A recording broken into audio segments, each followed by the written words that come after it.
And I've got Andre and Jasmine here, and they're in a production called Tea Party Party. So would you like to tell me a little bit of what Tea Party Party is all about?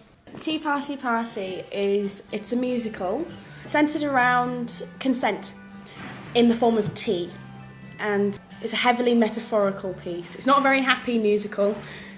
It deals with quite a lot of difficult issues, but it ends quite happy. Yeah, I'd say so. Which we've got to say. It's really like emotional and impacting.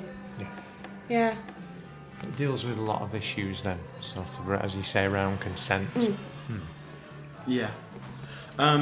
We took culture that's presented within kind of sexual kind of health and stuff like that, and took it in a direction that I don't think a lot of plays have done.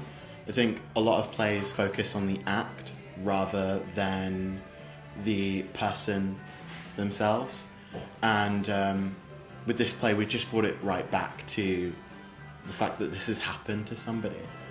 So it's kind of about process, how to kind of get over it on your own, in your own terms.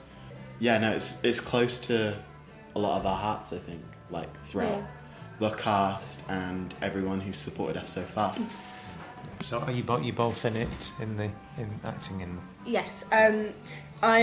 So the way the play is set up, there is one actor, and then there's the band. But the band also act in it as well. But the only person really speaking is me. There's a monologue integrated with music, and like Andre said, it's really a play about like recovery and healing.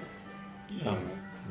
Yeah. So is there other people in as well, just the two of you? Yes. Right. Yeah, there's 6 of us. There's 6 of us, but they couldn't be here because of other commitments. But we made it. Yeah. Should we give them a bit of a roll call, the other actors? Yeah.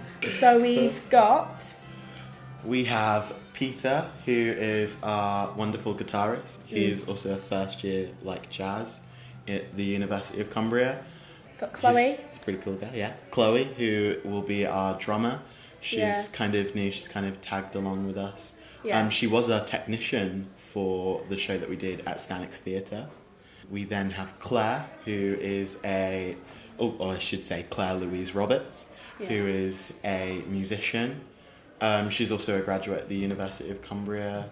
She currently tours around Cumbria as a soloist and in a band, Blind Fiction. Yeah, she's a ukulele player. It's really sweet. She's really short and she's just got this tiny little uke. Yeah, she's lovely.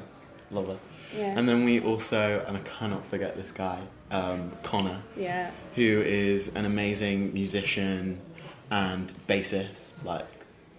The talent that guy's got is absolutely amazing. He did 2 shows, actually, when we were doing our show. So we did Tea Party Party, and then he also did his dance kind of show where it was Green Light, wasn't it? Yeah, Green Light, where he produced his own music, and it's incredible. He's coming up with albums and stuff like that all on his own. So everyone's quite well accomplished. He was doing our show, and then straight after our show was doing his show at the same time. So he was going on for about 3-4 hours, just non-stop every night. It was crazy.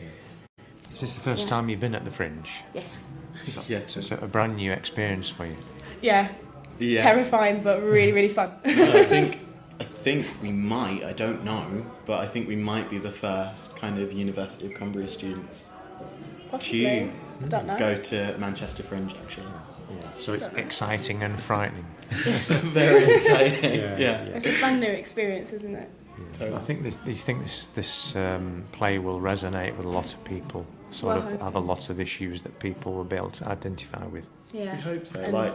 We've done a really good job so far. Well, jazz especially has done a really good job so far. So many people have come up to me and thanked me and said it was a play that they kind of needed, which is kind of quite special to hear. And even within the creative team, they just come up to me and they'll be like, oh yeah, I really needed this kind of chat.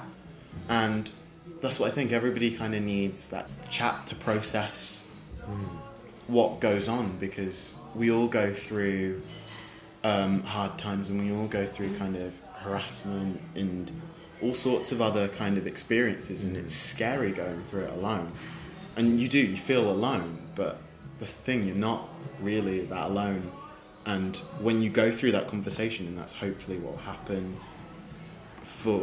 during the play, you begin to understand that you're never alone. Yeah. And what we're hoping with, because we had a look at the venue space before, and because we're in the vault, it's a really small, really, really intimate space.